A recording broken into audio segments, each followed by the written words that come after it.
Good day or good evening, however we find you. Welcome to Creation, Genesis, and Origins. My co-host Ken Miller is with me. I'm Dick Fisher. In this episode, we are continuing our discussion of Mesopotamia, present-day Iraq, after the time of the Tower of Babel incident up until the reign of Naram-Sin in Sumer from 2291 to 2255 BC. Individual cities were surrounded by mud brick walls as a protection against attack. This Semite king wanted insurance against possible uprisings and ordered the walls brought down. These cities then became dependent upon the military might of the Semite king. Roughly 250 years later, Gutians and Elamites took advantage of their susceptibility to attack and decimated Sumer. Preying upon the resultant divinely ordered vulnerability, Gutians and Elamites attacked the city of Ur and destroyed it about 2000 BC, slaughtering and enslaving nearly 500,000 Sumerians. A Sumerian scribe set down what is now called Lamentations over the destruction of the city of Ur. These are a few lines. On its walls they lay prostrate. The people groan. In its lofty gates where they were wont to promenade, dead bodies were lying about.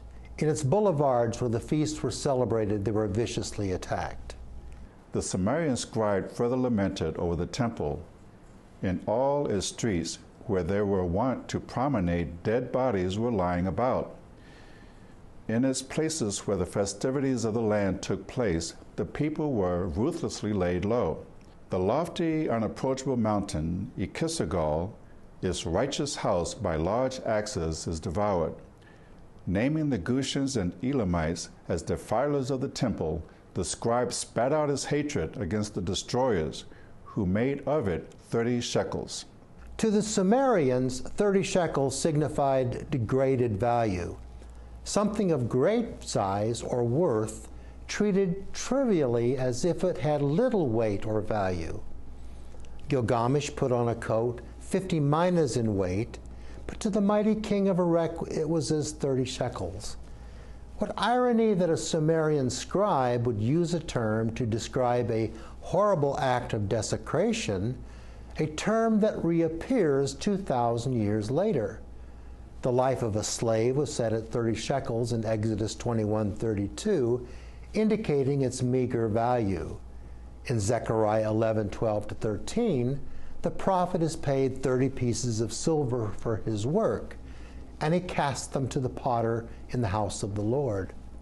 In Matthew 26:15, a traitor named Judas was rewarded in similar measure as payment for the life of another king, and this too was cast down in the temple. The Pharisees knew only one meaning. What was intended as an insult to Christ was, by its earlier definition, a bestowment of honor. He who was treated as if he had little value was of great value indeed. The collapse of Sumerian civilization cast a pall across the entire Near East. This comes from Harriet Crawford, who wrote Sumer and the Sumerians. The fall of the city of Ur to the Gutian hordes about the year 2000 BC was seen in contemporary thought as the end of civilization itself. The defeat of Ibbi-Sin, last king of the Ur-3 dynasty, was the defeat of one of the gods. His dynasty had been in supreme control of the Sumerian plain for more than a century and had presided over what was in many ways the peak of Sumerian achievement. In fields like architecture and engineering, as well as in literature and the arts, new levels of technical excellence had been reached. The collapse of one of the oldest and most sophisticated kingdoms the ancient world had seen must have seemed like an unimaginable disaster that may well have had reverberations around the Near East, as well as in Mesopotamia itself. As mysteriously as the Sumerians arrived on the plain, they vanished after the fall of the cities, leaving inscribed clay tablets and mounds of crumbling mud bricks behind as mute evidence of their once highly cultured existence. Commonalities between king lists found in the Indus Valley with similar lists uncovered in Sumer suggest that remnant Sumerians may have contributed in small degree to the population of India. Indian historians confirm the presence of Sumerians, or at least nomads from that region, although they look to have been assimilated over time, adding to the ethnic complexity of the Indian culture.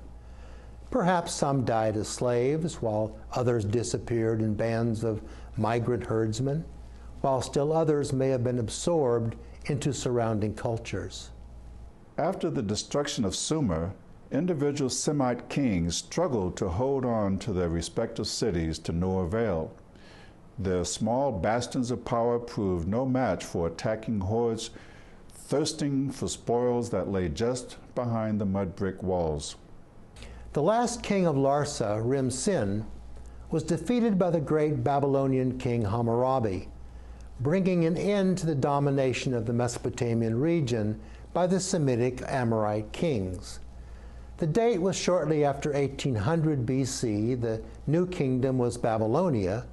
The peoples that emerged from the region would be known only as Semites, and once proud Sumer was a slowly dimming memory. A new chapter of biblical history had begun in the land of Canaan, in a region that would come to be called the Holy Land. Early explorers ventured into the land of Arabian Nights, seeking adventure, fame, prestige, honor, glory, knowledge, trinkets, and a certain elusive tower.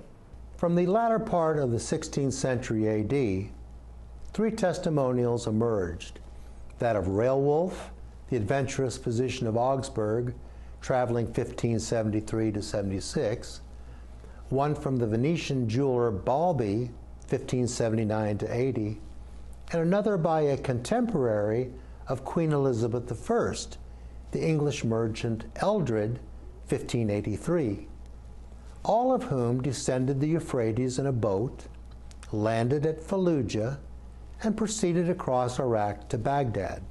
They all spoke vaguely of the ruins of the mighty city of Babylon, the Tower of Babel, and the Tower of Daniel, that they pondered near Fallujah or on their way to Baghdad, or New Babylon, as it was then called. It is nonetheless out of the realm of possibility that a traveler who disembarked at Fallujah, heading due east and arriving at Baghdad after 1.5 days' journey, could have passed or even seen the ruins of Babylon. In his historical rendition, H.V. Hilprecht reckoned the monument seen was the imposing brick structure of Arkakuf, situated about 9 or 10 miles west of Baghdad, a gigantic ruin every traveler crossing from Fallujah to Baghdad must pass and wonder at. Standing in awe of the 100-foot-tall, misidentified tower, Eldred described it in 1589. Here also are yet standing the ruins of the old Tower of Babel. Sundry times I have gone to see it and found the remnants yet standing about 1/4 mile in compass and almost as high as the stonework of Paul's steeple in London. But it showeth much bigger. The bricks remaining in this most ancient monument be 1/2 yard thick and 3/4 yard long, being dried in the sun only. And between every course of bricks there lieth a course of mats made of canes, which remain sound and not perished, as though they had been laid within 1 year.